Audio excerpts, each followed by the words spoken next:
states have recently increased the interest rates in order to combat the inflation.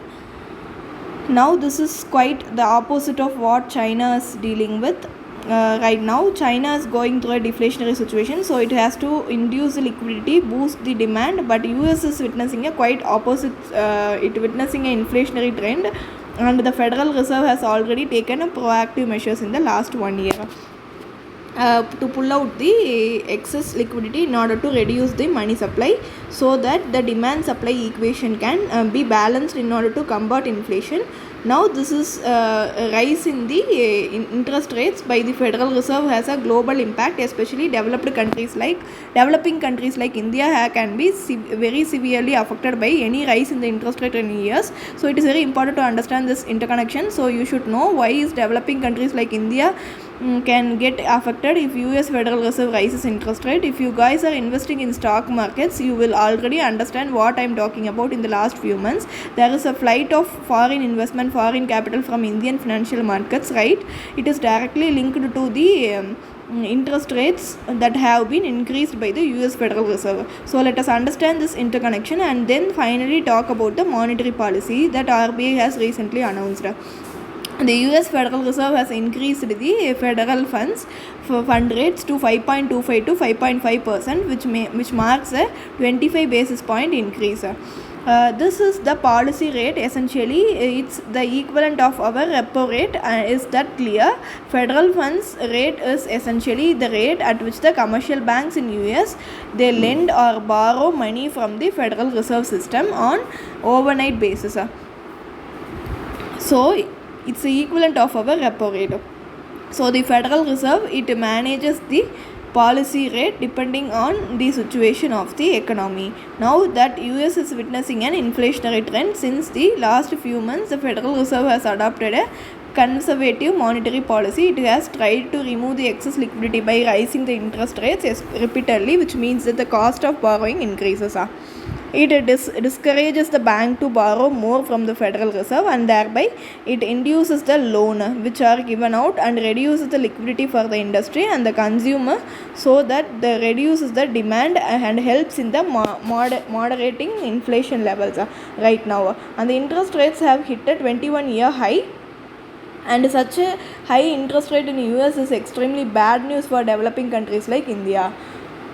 So, as the Federal Reserve is trying to moderate the inflation levels to around 2%, but the interest rate hike could have an adverse effect on the developing nations. It is this connection that you should clearly understand how the monetary policy of Federal Reserve affects the countries like to understand this, please look at the trends that the Federal Reserve has followed and how it has changed the interest rate over the last 2 decades.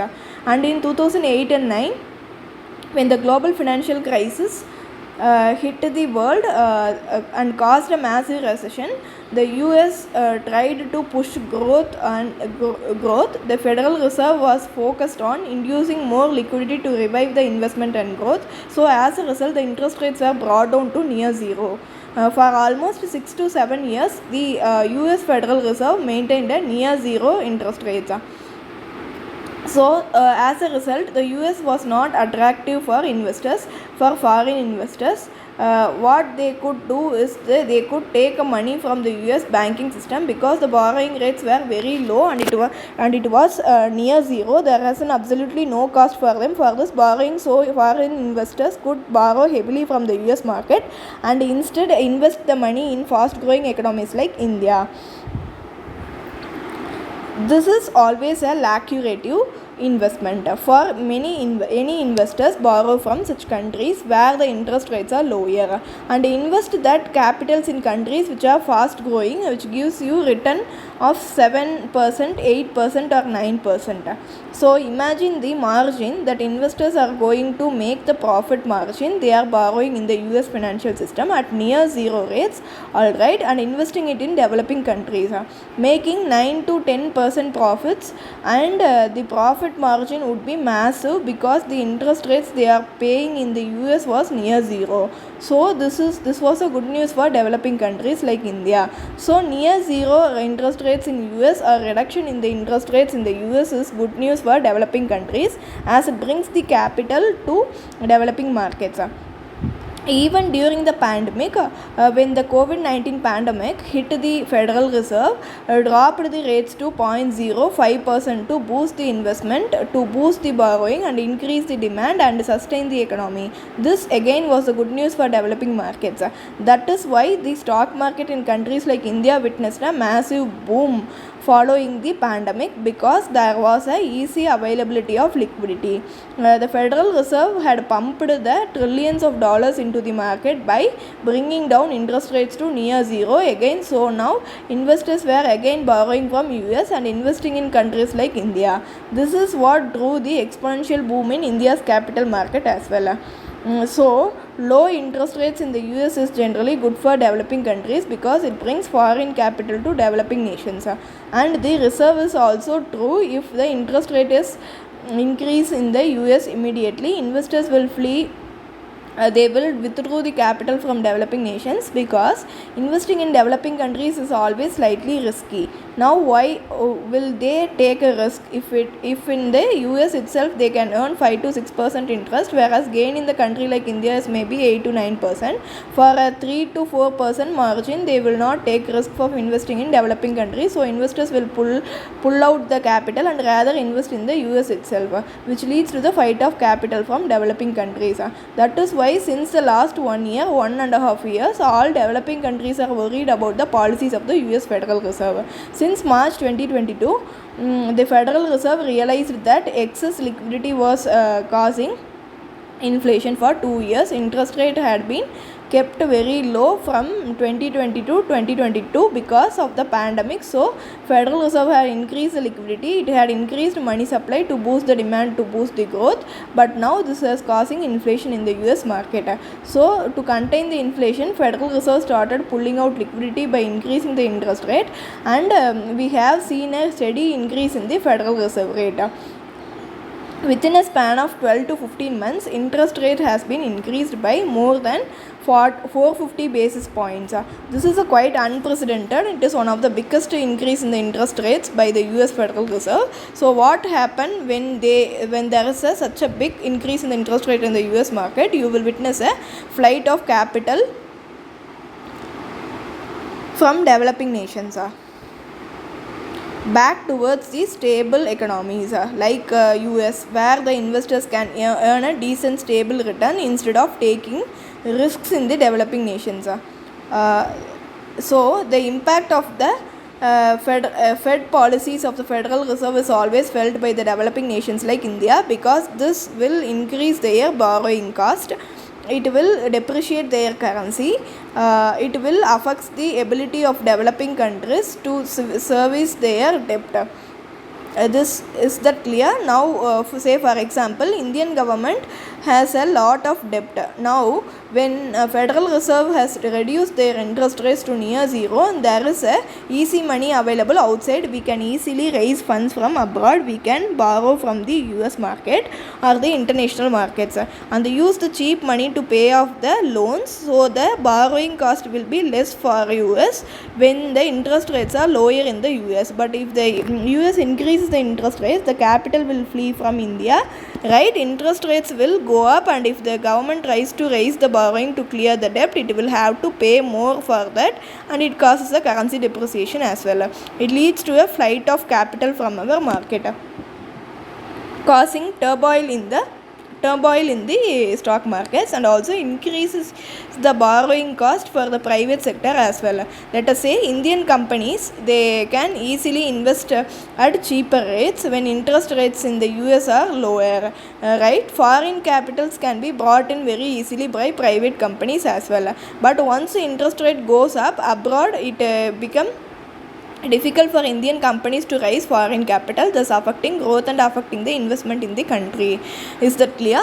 So this is the impact, and this could affect the ability of these governments to even run their basic welfare programs in the long run. Imagine if US keeps the interest rate higher for 3 to 4 years, it means there is a less liquidity available for developing governments and companies in developing countries, which leads to lesser investment, causing a downward trend in the economy, which affects the common man. Social economic schemes, climate programs, they will all suffer because developing countries may not be able to raise the enough funds to sponsor these initiatives. So that is why the developing countries are always interested in monitoring the interest rates policies of the US Federal Reserve. So now this is now with this understanding, let us take a look at the important editorial. This editorial on page number 10 examines the RBI's monetary policy that was recently brought out by the Monetary Policy Committee. So let us take a look at this, and this will bring our discussion to an end. Just a few days back, RBI's Monetary Policy Committee has declined to hold the policy rates and keep it unchanged, and it is a calculated risk that the Monetary Policy Committee is taking, hoping that economy is going to stabilize very soon. Recently, the Monetary Policy Committee has announced the policy rates, which is repo rate, will be unchanged. The RBI has retained the RBI's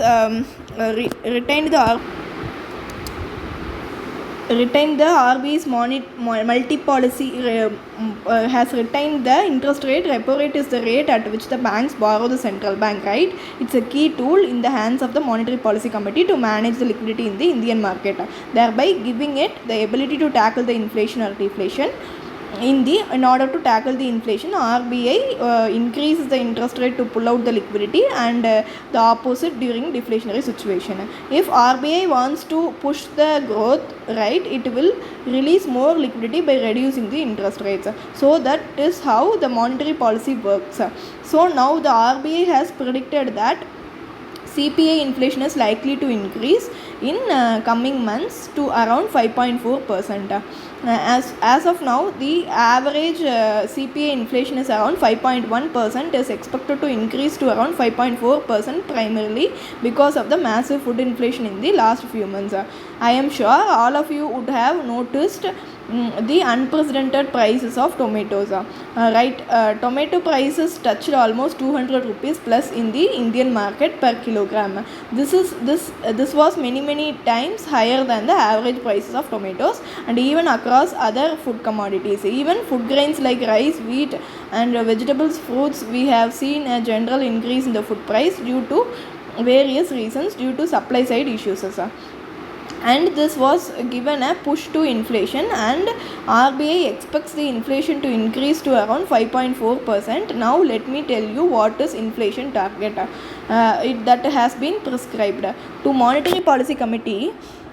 When recently Monetary Policy Committee has established in 2016, the inflation target given to the Monetary Policy Committee is 4% inflation. 4% inflation is good for the Indian economy under given circumstance. This is the given target with a range of plus or minus 2%.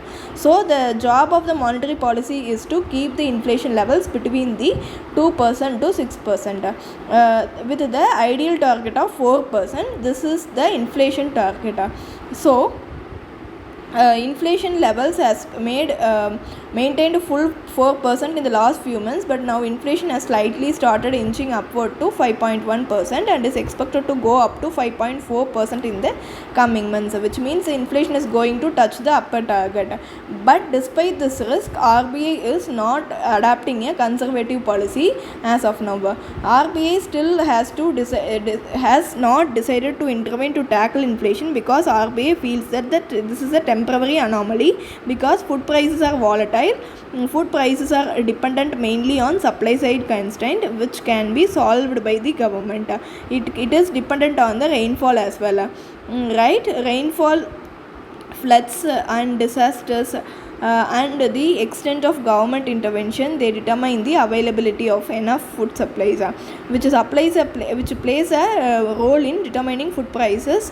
But this is a very volatile, so RBI feels that the current inflationary trend we are witnessing is particularly in the food market is temporary. It will be addressed once the government addresses the supply chain problem. Hence RBI has adopted a accommodative policy. It is striking a balance between growth and inflation. It hasn't increased the rates or decreased the rate. It is maintaining the same interest rate to give an opportunity for the inflation to correct, so that growth can sustain. But going forward, the Monetary Policy Committee has said it has committed to achieve the inflation target of 4% if required, which means the inflation level spike beyond 5.4% or it gets closer to upper target of 6%, then definitely in the next review monetary policy is likely to increase the repo rate, which pulls out the liquidity from the market, thus reducing the demand and striking a balance between demand and supply, which cools down the prices.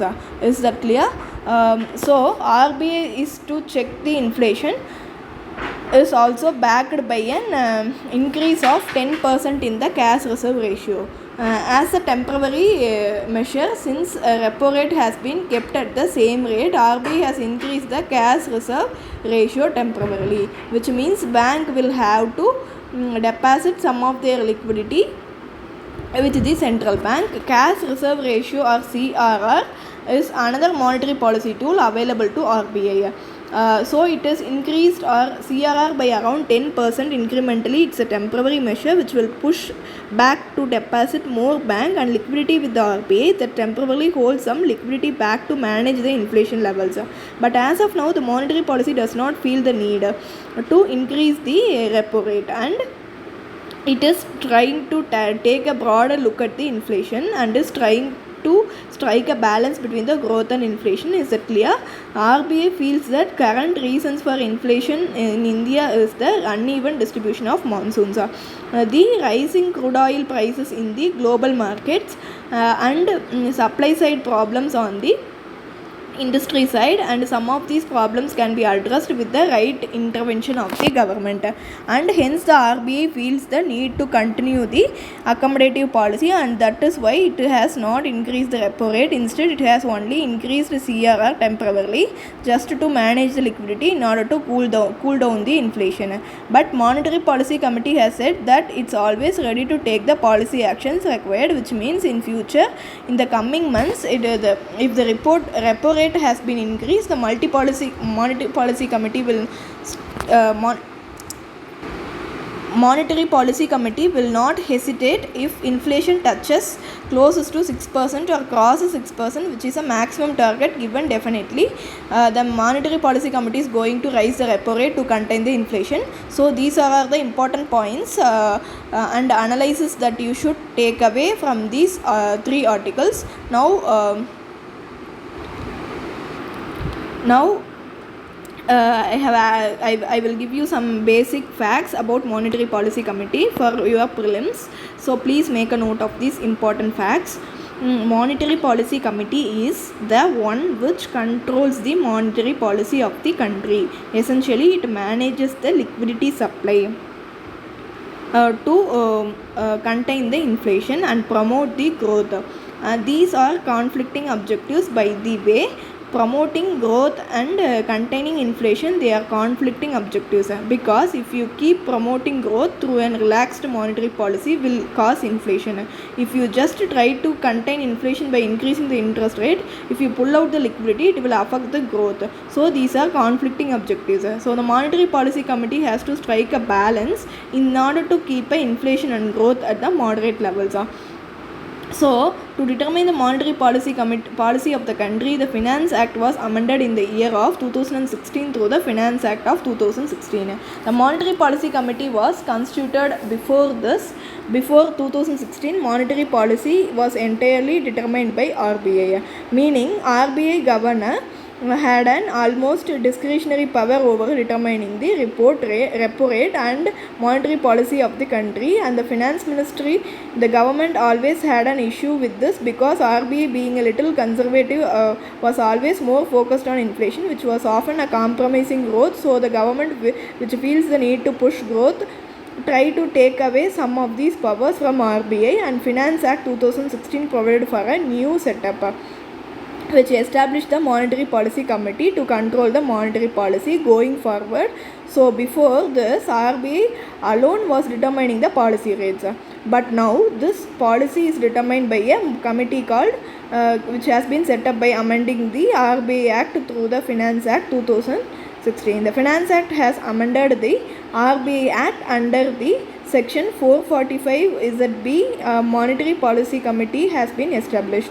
It is this committee which has control over all the monetary policy tools like repo rate, reverse repo rate, bank rate, CRR, etc. This is how the committee manages the liquidity in the economy, strikes the balance between the inflation and the growth. So this committee includes the RBI governor as the ex-official chairman by the virtue of being the RBI governor. He or she will automatically become the chairperson of the Monetary Policy Committee. There will be 2 more members from RBI, including Deputy Governor of the Monetary Policy and Executive Director of RBI. So basically from RBI, there are 3 members in the Monetary Policy Committee: the RBI Governor, who is the chairperson, ex-official member, the Deputy Governor, and our Executive Director. The other 3 members are appointed by the government, which gives the government also a say, control over the monetary policy of the country. Previously, this was entirely determined by the RBI. Now, the government also plays a role through Monetary Policy Committee. So, 3 members are nominated by the government through a selection committee headed by Cabinet Secretary. There is a selection committee which includes Cabinet Secretary of India, the RBI Governor, and the Secretary to the Department of Economic Affairs in the Finance Ministry. These officials will come out with a short list, and finally the government will appoint 3 members who have expertise in managing the economy, who have expertise in monetary policy. So that 3 members from the government, 3 members from the RBI, and decisions are taken by a majority vote. Is that clear? In case of a tie, governor cast the vote. So this is how monetary policy is determined in India, and target given to committee through a Finance Act of 2016 is to maintain the inflation at an ideal rate of 4% with a range of plus or minus 2%.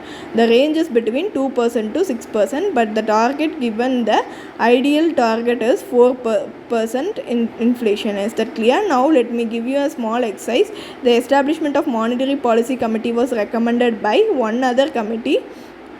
Now find out the name of this committee. Which committee recommended the establishment of Monetary Policy Committee to manage the monetary policy of the country and to reduce the powers of RBI in the determining the monetary policy. So there was a committee which had been set up by government which recommended the formation of Monetary Policy Committee. Please find out the name of the committee and post that in the comment section below. Next, let us move on into the next article in the next video. Thanks for watching. Do subscribe for more updates.